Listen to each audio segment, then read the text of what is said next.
आज का ये एपिसोड शुरू करने से पहले एक छोटी सी बात। क्या आप भी अपना पॉडकास्ट बनाने की सोच रहे हैं? तो एंकर ट्राई कीजिए। ये पॉडकास्ट बनाने का सबसे आसान तरीका है। नंबर 1, ये फ्री है। नंबर 2, इसमें कई सारे ऐसे टूल्स हैं जो आपको अपने फोन और कंप्यूटर पर रिकॉर्ड और एडिट करने की फैसिलिटी देते हैं।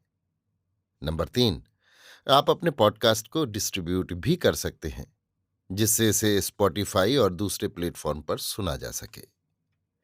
तो डाउनलोड कीजिए फ्री एंकर ऐप या विजिट कीजिए anchor.fm पर अपना पॉडकास्ट स्टार्ट करने के लिए। ये तो थी एक छोटी सी जानकारी, और अब शुरू करते हैं एपिसोड का सिलसिला। तो आज के एपिसोड में लीजिए सुनिए ओ हेनरी की लिखी कहानी वासंती मेन्यू, मेरी यानी समीर गोस्वामी की आवाज में। मार्च का एक दिन। जब आप कहानी लिखें तो इस तरह उसका आरंभ कभी मत कीजिए। इससे बुरी कोई शुरुआत नहीं हो सकती। ये ढंग कल्पना शून्य, नीरस और शुष्क है, जिससे केवल आडंबर झलकता है। लेकिन इस मौके पर यह क्षम्य है, क्योंकि इसके बाद के परिच्छेद की घटना जिससे हमारी कथा का आरंभ होता है, इतनी काल्पनिक और अतर्क संगत है कि पाठक के समक्ष उचित भूमिका के बिना नहीं रखी जा सकती। साराह मेन्यू को देखकर रो रही थी। कल्पना कीजिए कि न्यूयॉर्क में रहने वाली एक लड़की और मेन्यू कार्ड को देखकर रोए। इसका स्पष्टीकरण करने के लिए आप कहेंगे कि शायद आज होटल में खाना समाप्त हो गया होगा, या उसने ईस्टर के बड़े दिन पर आइसक्रीम न खाने की कसम ली होगी, या उसने प्याज न खाया होगा, और या वो कोई शोकांत नाटक देखकर आ रही होगी। ये तमाम कारण गलत हैं। इसलिए अब आप कहानी को आगे बढ़ने दें। जिस व्यक्ति ने ये घोषणा की कि संसार एक सीप के समान है जिसे तलवार से खोला जा सकता है, उसने निश्चय ही अपनी योग्यता से कहीं ऊंचे सत्य का अन्वेषण किया था। तलवार से सीप खोलना कोई मुश्किल काम नहीं, लेकिन इस संसार रूपी दोहरी सीप को किसी ने टाइपराइटर से खोला हो, ऐसा भी कभी सुना है? क्या इस प्रकार का उद्घाटन आप देखना चाहेंगे? तो सुनिए। साराह इस अनुपयुक्त औजार से इस सीपी को उतना ही खोल सकी थी कि जिससे अंदर दिखाई देने वाली उस ठंडी और नरम दुनिया को चख भर सके। उसका शॉर्ट हैंड का ज्ञान किसी कॉमर्शियल कॉलेज द्वारा दुनिया पर थोपे गए स्टेनोग्राफर से अधिक नहीं था। इसलिए वो स्टेनो बनकर किसी दफ्तर के चमचमाते सितारों में स्थान न पा सकी। वो फुटकर नकल नवीस का अनियमित काम करती थी। संसार से संघर्ष के दौरान में साराह की सबसे शानदार विजय थी शूलनबर्ग के होटल का काम प्राप्त करना। लाल पत्थर वाले जिस मकान के कमरे के एक हिस्से में वो रहती थी, उसके बिल्कुल पास ही ये प्रसिद्ध होटल था। एक शाम को साराह इसी होटल में 40 सेंट का 5 व्यंजनों वाला गर्मा गर्म खाना खाकर निकली तो मेन्यू कार्ड अपने साथ लेती आई। ये खाना इतनी जल्दी परोसा जाता था जैसे बेसबॉल के खिलाड़ी अपने प्रतिस्पर्धी की ओर गेंद फेंक रहे हों। मेन्यू की लिखावट इतनी अस्पष्ट थी कि पढ़ने में कठिनाई होती थी, और ये बताना कठिन था कि भाषा अंग्रेजी है या जर्मन। खाद्य पदार्थों की योजना भी इतनी अस्तव्यस्त थी कि यदि आप सतर्क न हों तो आप भोजन का आरंभ करेंगे चावल की पुडिंग से और अंत सूप और सप्ताह के दिन से। पाश्चात्य ढंग के खाने में भोजन का आरंभ सूप से और अंत पुडिंग या अन्य किसी भी मीठे व्यंजन से होता है। दूसरे दिन सुबह ही साराह ने शूलनबर्ग को एक सुंदर कार्ड पर टाइप किया हुआ मेन्यू दिखाया, जिसमें भोजन के हर पदार्थ को उचित शीर्षक देकर आकर्षक ढंग से लिखा गया था। आज के ताजे पदार्थ से लगाकर ओवरकोट और छत्रियों के लिए हम जिम्मेदार नहीं हैं तक की हर बात उचित स्थान पर रखी हुई थी। ये योजना शूलनबर्ग महोदय के गले उतर गई। जाने से पहले साराह ने उससे रजामंदी ले ली कि वो हर रोज होटल की 21 टेबलों के लिए टाइप किए हुए मेनू कार्ड लाकर देगी। सुबह का नाश्ता, लंच और डिनर के लिए अलग कार्ड, और जब कभी खाद्य पदार्थों में कोई परिवर्तन किया जाएगा या पुराने कार्ड मैले हो जाएंगे तब वो नए कार्ड टाइप भी कर देगी। इसके बदले में शूलनबर्ग प्रतिदिन 3 बार उसके कमरे में वेटर द्वारा भोजन भेजेंगे। वेटर यथासंभव आज्ञाकारी होना चाहिए। दूसरे दिन शूलनबर्ग के ग्राहकों के भाग्य में जो खाना बदा हो उसका पेंसिल से लिखा मसविदा भी होटल के मालिक देंगे। इस समझौते से दोनों पार्टियां संतुष्ट थीं। शूलनबर्ग के ग्राहकों को अब ये मालूम पड़ने लगा कि वे क्या खा रहे हैं। यद्यपि उसके स्वाद को लेकर वे कभी कभी पशुपेश में पड़ जाते थे और साराह को उस सुस्त और कड़कड़ाती सर्दी में पेट भर भोजन मिल जाने लगा जो उसकी मुख्य समस्या थी। और तभी कैलेंडर ने झूठी घोषणा कर दी कि वसंत आ गया है। वसंत तो अपने समय पर ही आता है। शहर की गलियों में अभी तक जनवरी की बर्फ वज्र की तरह जमी हुई थी। बाजों पर लोग शिशिर के उत्साह और साहस से ग्रीष्म के गुणगान गा रहे थे। ईस्टर के कपड़े बनवाने के लिए लोग अभी से तैयारियां कर रहे थे। चौकीदारों ने भी मकानों को गर्म रखने की स्टीम बंद कर दी थी। परंतु हम जानते हैं कि ये सब लक्षण तो ये सूचित करते हैं कि नगर अभी तक सर्दी के पंजों से छूटा नहीं है। एक दिन तीसरे पहर साराह अपने लंबे चौड़े आरामहीन सोने के कमरे में सर्दी से कांप रही थी। विज्ञापन के शब्द तो इस प्रकार थे: मकान को गर्म रखने की व्यवस्था, साफ सफाई, हर प्रकार की सुविधा, जिनको देखकर ही अंदाज लगाया जा सकता है। लेकिन असलियत में राम का नाम।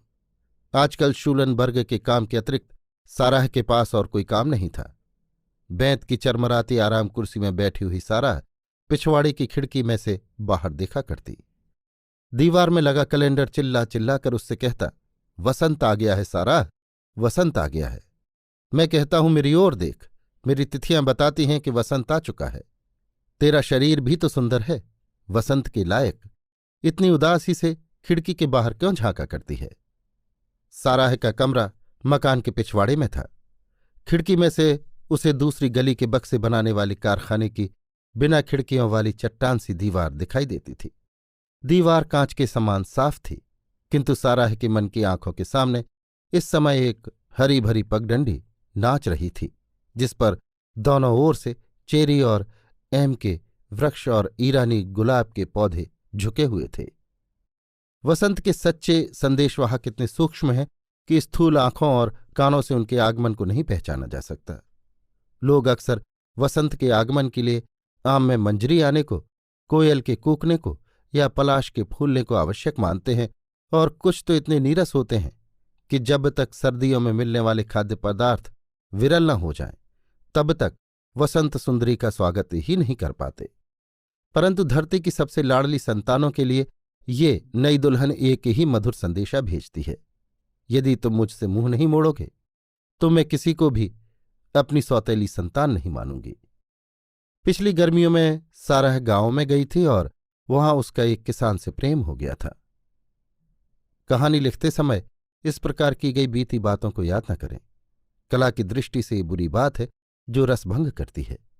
इसे आगे बढ़ने देना चाहिए। आगे साराह 2 हफ्तों तक सनीब्रूक फॉर्म में रही और वहां एक बूढ़े किसान फ्रैंकलिन के लड़के वॉल्टर के प्रेम में पड़ गई। वैसे तो इससे भी कम समय में किसानों के साथ प्रेम और विवाह करके उन्हें घास चरने छोड़ा जा चुका है, परंतु वॉल्टर फ्रैंकलिन एक आधुनिक किसान था। उसकी गौशाला में टेलीफोन लगा हुआ था और वो ये भी बता सकता था कि कृष्ण पक्ष में बोए गए आलूओं की खेती पर अगले वर्ष कनाडा में उत्पन्न होने वाली गेहूं की फसल का क्या प्रभाव पड़ेगा। इसी हरी भरी आच्छादित पगडंडी पर वॉल्टर ने प्रिय आराधन करके साराह के हृदय को जीता था, और यहीं दोनों ने साथ बैठकर उसके बालों के लिए सरसों के फूलों की वेणी गूंथी थी। साराह के भूरे बालों पर उन पीले फूलों की वेणी कितनी फबी, इसकी प्रशंसा करते वो अघाता नहीं था। उस वेणी को वहीं छोड़कर अपने हैट को घुमाती हुई वो घर लौट आई। वसंत की पहली बयार बहते ही विवाह करने का वॉल्टर का विचार था, इसलिए साराह अपने टाइपराइटर को खटखटाने के लिए शहर में चली आई। दरवाजे पर हुई एक दस्तक ने साराह के उस सुख स्वप्न को तोड़ दिया। शूलनबर्ग के अस्पष्ट लिखावट में लिखा हुआ अगले दिन के मेन्यू का मसविदा लेकर होटल का वेटर आया था। साराह टाइपराइटर लेकर बैठी और उसमें कागज चढ़ाया। वैसे तो साराह बहुत फुर्तीली थी। अक्सर 21 कार्ड टाइप करने में उसे 1.5 घंटे से ज्यादा समय नहीं लगता था। परंतु आज मेनू में हमेशा से ज्यादा रद्दुबदल थे। सूप पतले थे, सुअर का मांस गायब था और उसका स्थान उबली हुई शलजम ने ले लिया था। पूरे मेन्यू पर वसंत की उन्मत्त बहार छाई हुई थी। छोटी छोटी पहाड़ियों पर आजकल अधिक दिखाई देने वाले मेमने अब स्वादिष्ट चटनियों के साथ उपयोग में आ रहे थे। ओएस्टर की तादाद भी कम हो गई थी। तली हुई चीजों का स्थान भुनी हुई वस्तुओं ने ले लिया था। कचौड़ी समोसे की बहुतायत थी, परंतु मिठाइयां कम हो रही थीं। रंग बिरंगी तहों में लपेटे हुए सॉसेज, चने की दाल और मीठा मेपल बिल्कुल गायब तो नहीं हुए थे, पर उनका अस्तित्व मिटता जा रहा था। किसी झरने पर नाचती हुई परियों की तरह साराह की उंगलियां टाइपराइटर पर थिरकने लगीं। सधी हुई नजरों से उसने हर वस्तु के नाम को उसके आकार के अनुसार यथास्थान टाइप कर दिया। अंत में आने वाली मिठाइयों से पहले कुछ सब्जियों के नाम थे: मटर और गाजर और मक्का, सेम की फलियां और बंद गोभी, एस्परिजस के टोस्ट इत्यादि। सारा इस मेन्यू को पढ़कर रो रही थी। उसके हृदय की कोई गहरी निराशा घुमड़कर आंसुओं के रूप में आंखों से बरस पड़ी। उसका सिर टाइपराइटर पर झुक गया और टाइपराइटर की खटखटाहट उसकी भीगी सिसकियों का साथ देती हुई प्रतीत हुई, क्योंकि 2 सप्ताह से उसे वॉल्टर की चिट्ठी नहीं मिली थी और मेन्यू में इसके बाद की मद थी सरसों की तरकारी, अंडे डालकर बनाई हुई सरसों की तरकारी। अंडों को तो छोड़िए, लेकिन सरसों सरसों जिसके पीले फूलों का ताज पहनाकर वॉल्टर ने उसे अपने हृदय सिंहासन पर बिठाकर अपने मनोराज्य की रानी घोषित किया था। वसंत के अग्रदूत सरसों के पीले फूल उसके जीवन के सबसे सुखद दिनों की याद और आज उसके विषाद का कारण। श्रीमती जी, आप मेरी बात पढ़कर हंसेंगी, परंतु मैं प्रार्थना करता हूं कि मेरी एक बात का उत्तर देकर फिर हंसें। अपने हृदय समर्पण के दिन आपके प्रियतम ने जो गुलाब आपको भेंट किए थे, उन्हीं को उबालकर शूलनबर्ग के होटल की टेबल पर आपके सामने परोसे जाए, तब भी क्या आप हंस सकेंगे? यदि जूलियट ने अपने प्रणय प्रतीकों को इस प्रकार अपमानित होते देखा होता तो उसने हकीम से विषैली जड़ियां बहुत पहले मांग ली होती। वसंत भी कैसा जादूगर है। लौह पत्थर से बने इस हृदयहीन नगर में उसे एक संदेशा भेजना है। हरे पत्तों से लिपटे सरसों के इन पीले फूलों के सिवाय उसके पास और कोई संदेशवाहक नहीं। परंतु ये छोटा सा फूल, जिसे फ्रांस के रसोइये शेर का दांत कहते हैं, सौभाग्य का सच्चा सिपाही है। पुष्पित होकर वो प्रिय आराधन में आपकी सहायता करता है। उसकी वेणी बनाकर अपनी प्रिया के भूरे बालों को सजा सकते हैं। कच्चा और हरा होने पर इसे उबालकर तरकारी बनाई जा सकती है, लेकिन उस हालत में भी वो अपने स्वामी ऋतुराज का काम करने से नहीं चूकता। धीरे धीरे साराह ने अपने आंसुओं को रोका। काम पूरा करना ही पड़ेगा। उन पीले फूलों की सुनहरी आभा से छाए हुए स्वप्न में खोई हुई वो अन्यमनस्क होकर टाइपराइटर पर उंगलियां घिस रही थी, परंतु उसका दिल और दिमाग खेत की उस पगडंडी पर अपने प्रियतम के साथ था। पर तुरंत ही वो मैनहट्टन की कठोर दुनिया में वापस लौट आई और शीघ्रता से टाइपराइटर खटखटाने लगी।